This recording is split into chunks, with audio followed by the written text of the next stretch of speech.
ಗದ್ಯವನ್ನು ನಾವು ಇವತ್ತು ಅಧ್ಯಯನ ಮಾಡೋಣ. ಎರಡನೇ ಗದ್ಯ ಭಾಗ ಯಾವುದು?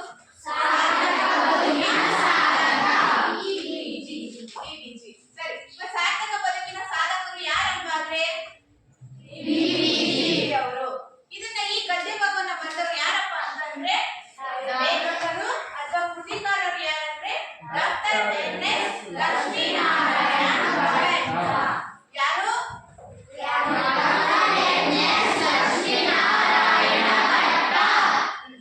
ಇವರು ಎಷ್ಟು ಜನಿಸ್ತಾರಪ್ಪ ಅಂತಂದ್ರೆ ಅಲ್ಲ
1926 ರಿಂದ 19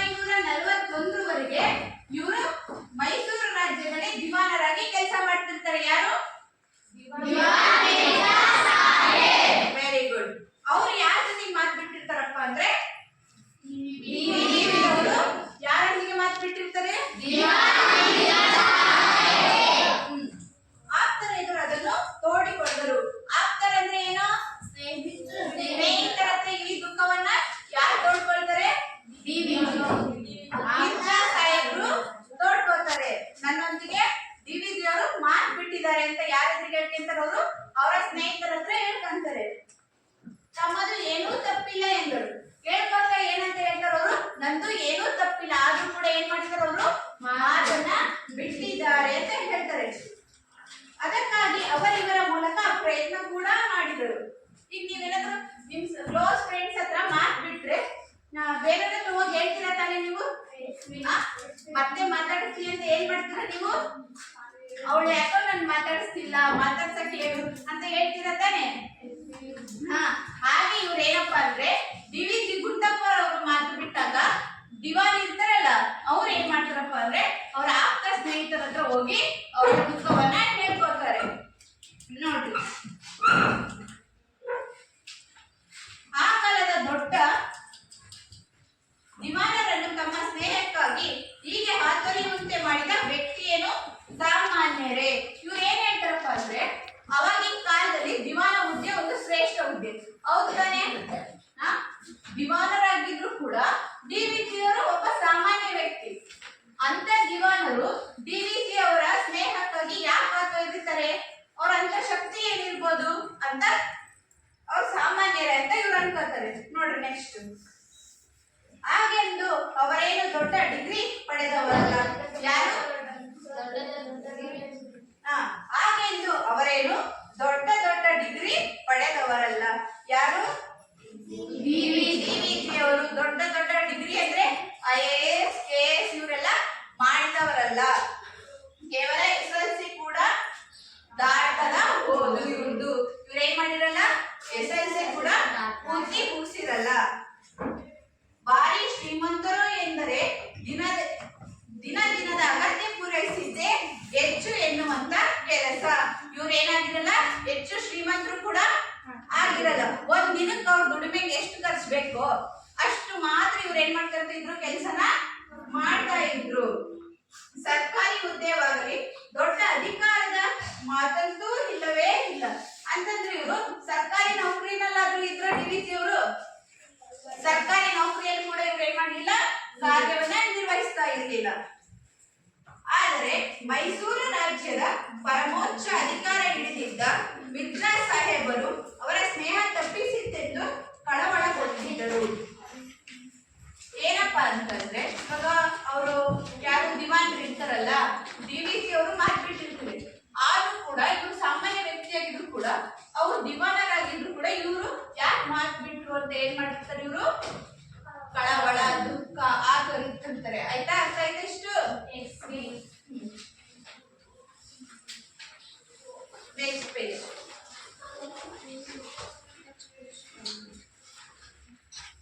ನೆಕ್ಸ್ಟ್ ಪೇಜ್ ಓಪನ್ ಮಾಡ್ತೀವಿ. ಇಂಥ ಸತ್ವಶಾಲಿ ವ್ಯಕ್ತಿತ್ವ ಡಿ.ವಿ.ಜಿ.ಗೆ ಬಂದದ್ದು ಹೇಗೆ? ಕೇವಲ ಶೀಲ, ವಿವೇಕ, ನಿಸ್ಪೃಹತೆ, ಸ್ವಯಂ ಅರ್ಜಿತ ಪಾಂಡಿತ್ಯ, ಸಾರ್ವಜನಿಕ ಹಿತಾಸಕ್ತಿಗಳ ಫಲದಿಂದ ಮಿರ್ಜಾರ ಕಾಲಕ್ಕೆ ಡಿ.ವಿ.ಜಿ. ದೊಡ್ಡ ಮೇಧಾವಿ ಎಂದು ವಿದ್ವಾಂಸರ ವಲಯದಲ್ಲಿ ಹೆಸರಾಗಿದ್ದರು. ಅಂದ್ರೆ ಇವರಿಗೆ ಇಂಥ ಸತ್ವಶಾಲಿ ವ್ಯಕ್ತಿ ಡಿ.ವಿ.ಜಿ.ಗೆ ಬಂದದ್ದು ಹೇಗೆ ಅಂತಂದ್ರೆ ಇವರಿಗೆ ಡಿ.ವಿ.ಜಿ.ಗೆ ಒಳ್ಳೆ ಗುಣಗಳು ಹೇಗೆ ಬಂದವು? ಹೇಗೆ ಅವರಿಗೆ ಒಳ್ಳೊಳ್ಳೆ ಗುಣಗಳು ಹೊಂದಿರಕ್ಕೆ ಸಾಧ್ಯ? ಕೇವಲ ವಿವೇಕ ಇರುತ್ತಾ? ಒಳ್ಳೆ ಗುಣಗಳು ಇದ್ವಾ? ಮತ್ತೆ ಸ್ವಯಂ ಅರ್ಜಿತ ಪಾಂಡಿತ್ಯ ಇತ್ತು ಇವರಲ್ಲಿ. ಹೊಸದಾದಂತಹ ತಾವೇ ಏನ್ ಮಾಡ್ತಿದ್ರು, ನೂತನವಾದದ್ದನ್ನ ಕಂಡುಹಿಡಿತಾ ಇದ್ರು. ಸಾರ್ವಜನಿಕ ಹಿತಾಸಕ್ತಿಗಳ ಬಲದಿಂದ ಮಿರ್ಜಾರ ಕಾಲಕ್ಕೆ ಡಿ.ವಿ.ಜಿ. ದೊಡ್ಡ ಮೇಧಾವಿ ಎಂದು ವಿದ್ವಾಂಸರ ವಲಯದಲ್ಲಿ ಹೆಸರಾಗಿದ್ದರು. ಇವ್ರು ಏನ್ ಮಾಡಿದ್ರಪ್ಪ ಅಂತಂದ್ರೆ ಡಿ.ವಿ.ಜಿ. ಅವರು ಇಷ್ಟೆಲ್ಲ ಒಳ್ಳೆ ಗುಣಗಳು ಇದ್ರು ತಾನೆ, ಅವಾಗ ಇವ್ರು ಏನ್ ಮಾಡಿದ್ರು, ತಮ್ಮ ಒಳ್ಳೆಯ ಗುಣಗಳ ಮೂಲಕ ಇವ್ರು ಏನಾಗಿದ್ರು, ಪ್ರಸಿದ್ಧಿ ಆಗಿದ್ರು. ಇಷ್ಟ ಅರ್ಥ ಆಯ್ತಾ? ನೆಕ್ಸ್ಟ್ ನೋಡೋಣ. ಡಿ.ವಿ.ಜಿ. ಅವರ ಹುಟ್ಟೂರು ಕೋಲಾರ ಜಿಲ್ಲೆಗೆ ಸೇರಿದ ಮುಳಬಾಗಿಲು. ಇವಾಗ ನೋಡ್ರಿ, ಡಿ.ವಿ.ಜಿ. ಅವರ ಪರಿಚಯ ಮಾಡ್ಕೊಳ್ಳೋಣ್ರಿ. ಫಸ್ಟ್ ಡಿ.ವಿ.ಜಿ. ಅವರ ಹುಟ್ಟೂರು ಯಾವುದು? ಮುಳಬಾಗಿಲು. ಅವರದ್ದು ವೇದಶಾಸ್ತ್ರ ಸಂಪನ್ನರಾದ ಹಿರಿಯರಿದ್ದ ಕುಟುಂಬ. ಅಂದ್ರೆ ನೋಡ್ರಿ, ಇವರು ಡಿ.ವಿ.ಜಿ. ಅವರು ಕೋಲಾರಕ್ಕೆ ಸೇರಿದ ಮುಳಬಾಗಿಲನ್ನ ಜನಿಸ್ತಾರೆ. ಅವರದ್ದು ಎಂತ ಕುಟುಂಬ ಅಂತಂದ್ರೆ ವೇದಶಾಸ್ತ್ರ, ಉಪನಿಷತ್ತು ಕೇಳಿದ್ರ ಅಷ್ಟೆಲ್ಲ ತಿಳ್ಕೊಂಡಿರುವಂತ ಒಬ್ಬ ಹಿರಿಯರಿದ್ದ ಕುಟುಂಬ. ಅಂದ್ರೆ ತಂದೆ, ತಾಯಿ, ಅಜ್ಜಿ, ಹಿರಿಯರಂದ್ರೆ ಗೊತ್ತಾನೆ ನಿಮ್ಗೆ. ಅವರನ್ನೆಲ್ಲ ಒಳಗೊಂಡಂತ ಕುಟುಂಬ ಯಾರ್ದು? ಡಿ.ವಿ.ಜಿ. ಅವರದ್ದು. ಅವರ ತಂದೆ ವೆಂಕಟರಮಣಯ್ಯ. ತಾಯಿ ಅಲಮೇಲಮ್ಮ. ಇವರ ತಂದೆ ಹೆಸರೇನು? ತಾಯಿ ಡಿವಿಜಿ ಅವರ ಮನಸ್ಸಿನ ಮೇಲೆ ಬಹಳ ಪ್ರಭಾವ ಬೀರಿದ ವ್ಯಕ್ತಿಗಳು ಇಬ್ಬರು. ಏನಿದು? ಡಿವಿಜಿ ಮೇಲೆ ಹಲವಾರು ಜನ ಪ್ರಭಾವ ಬೀರ್ತಾರೆ. ಅದ್ರಲ್ಲಿ ಮುಖ್ಯವಾದವರು ಯಾರು? ಇಬ್ರು ಇರ್ತಾರೆ. ಅವ್ರು ಯಾರಪ್ಪ ಅಂತಂದ್ರೆ ನೋಡ್ರಿ, ಒಬ್ಬರು ಅವರ ಅಜ್ಜಿ ಎಂದರೆ ತಾಯಿಯ ತಾಯಿ. ಅವರ ಹೆಸರು ಏನಪ್ಪಾ ಅಂತಂದ್ರೆ ನೆನ್ಪಿಟ್ಕೊಂಡ್ರೆ ಹೆಸರುಗಳನ್ನ. ಮಹರ್ಷಿ ಪ್ರಾಯದ ಚೇತನ ಎಂದು ಡಿವಿಜಿ ಅವರನ್ನು ವರ್ಣಿಸಿದ್ದಾರೆ. ಇವ್ರನ್ನ ಏನಂತ ಕರೀತಿದ್ರು? ಅವರು ಚೇತನ ಅಂತ. ಯಾರು ಕರೀತಿದ್ರು? ಅವರ ಇದ್ರಲ್ಲ ಸಾಕಮ್ಮ. ಡಿವಿಜಿ ಅವ್ರನ್ನ ಏನಂತ ಕರೀತಿದ್ರು? ಚೇತನ ಅಂತ ಕರೀತಿದ್ರು. ಇನ್ನೊಬ್ಬರು ಅವರ ಸೋದರ ಮಾವ. ಯಾರು? ಇವ್ರು ನೋಡ್ರಿ, ಅವ್ರ ಸೋದರ ಮಾವ ಅಂದ್ರೆ ಯಾರಾಗಿರ್ಬೋದು? ಅವರ ಅಮ್ಮನ ತಮ್ಮ. ಅವ್ರ ಹೆಸರೇನು? ತಿಮ್ಮಪ್ಪ. ಇವ್ರಿಗೆ ಏನ್ ಮಾಡ್ತಾರಪ್ಪ ಅಂದ್ರೆ ಹಲವಾರು ರೀತಿಯಂತ ಪ್ರಭಾವವನ್ನು ಯಾರ ಮೇಲೆ ಬೀಳ್ತಾರೆ? ಡಿವಿಜಿ ಅವರ ಮೇಲೆ ಬೀಳ್ತಾರೆ. ಪ್ರಸಿದ್ಧ ಕೃತಿಯಾದ ಮಂಕುತಿಮ್ಮನ ಕಗ್ಗದಲ್ಲಿ ತಿಮ್ಮ ಅವರ ಹೃದಯ ಸ್ಪರ್ಶಿಯಾದ ಚಿತ್ರಣವಿದೆ. ಅಂತಂದ್ರೆ ಇವ್ರ ಸೋದರ ಮಾವನ ಹೆಸರೇನು ಹೇಳ್ರಿ? ತಿಮ್ಮಪ್ಪ. ತಿಮ್ಮಪ್ಪ ಅವರು ಕೂಡ ಒಬ್ಬ ಒಳ್ಳೆಯ ವ್ಯಕ್ತಿಯಾಗಿರ್ತಾರಂತೆ. ಅವ್ರ ಬಗ್ಗೆ ಎಲ್ಲಿ ದಾಖಲು ಮಾಡಿದಾರೆ ಅಂತಂದ್ರೆ ಪ್ರಸಿದ್ಧ ಕೃತಿಯಾದ ಮಂಕುತಿಮ್ಮನ ಕಗ್ಗದಲ್ಲಿ ಯಾರ ಬಗ್ಗೆ ಇದೆ? ತಿಮ್ಮಪ್ಪನವರ ಬಗ್ಗೆ ಯಾರು ಬರೆದಿದ್ದಾರೆ? ಡಿವಿಜಿ ಅವರು ಬರೆದಿರ್ತಾರಂತೆ. ಆ ಚಿತ್ರಣಕ್ಕೆ ಆಧಾರವಾದ ವ್ಯಕ್ತಿತ್ವ ಈ ತಿಮ್ಮಪ್ಪನವರದೇ. ಅವರು ಒಬ್ಬ ಒಳ್ಳೆಯ ವ್ಯಕ್ತಿಯಾಗಿರ್ತಾರೆ. ಯಾರು? ತಿಮ್ಮಪ್ಪ. ಆದ್ರಿಂದ ಅವರ ಕೃತಿಯ ಏನ್ ಮಾಡಿರ್ತಾರೆ? ಅವರ ವ್ಯಕ್ತಿತ್ವವನ್ನ ದಾಖಲು ಮಾಡಿರ್ತಾರೆ. ಅರ್ಥ ಆಯ್ತಾ? ಇಷ್ಟು ಕ್ವಶನ್ ಕೇಳಲ್ಲ? ಬುಕ್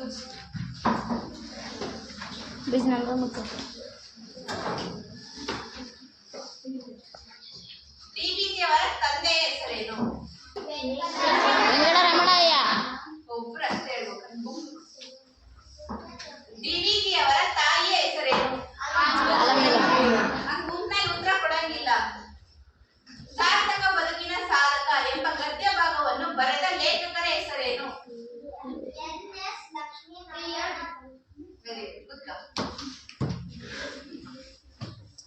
ಡಿವಿಜಿ ಅವರ ಸೋದರ ಮಾವನ ಹೆಸರೇನು? ತಿಮ್ಮಪ್ಪ. ಅಷ್ಟೇ ಅರ್ಥ ಮಾಡ್ಬೇಕು. ಡಿವಿಜಿ ಅವರ ಅಜ್ಜಿಯ ಹೆಸರೇನು? ಉತ್ತರ ಕೊಡ್ಬಾರ್ದು ಅಂತ ಹೇಳಿ. ಡಿವಿಜಿ ಅವರು ಯಾರೊಡನೆ ಮಾತನ್ನು ನಿಲ್ಲಿಸಿಬಿಟ್ಟರು?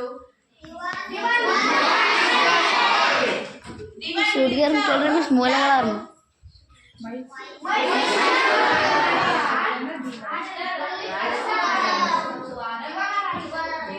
ಅರ್ಥ ಆಯ್ತಾ? ಕ್ಲಾಸು ಅರ್ಥ ಆಯ್ತಾ? ಎಲ್ರಿಗೂ ಅರ್ಥ ಆಯ್ತಾ? ಇಷ್ಟ ಇವತ್ತಿನ ಕ್ಲಾಸ್. ಉಳಿದ ಭಾಗವನ್ನ ಮುಂದಿನ ತರಗತಿಯಲ್ಲಿ ನೋಡೋಣ. ಆಯ್ತಾ? ಅರ್ಥ ಆಯ್ತಾ? ನಿನ್ನೆ ಕ್ವಶನ್ ಕೇಳಿದ? ನಿನ್ನೆ ಒಬ್ಬರಿಗೆ ಕ್ವಶನ್ ಕೇಳಿದ?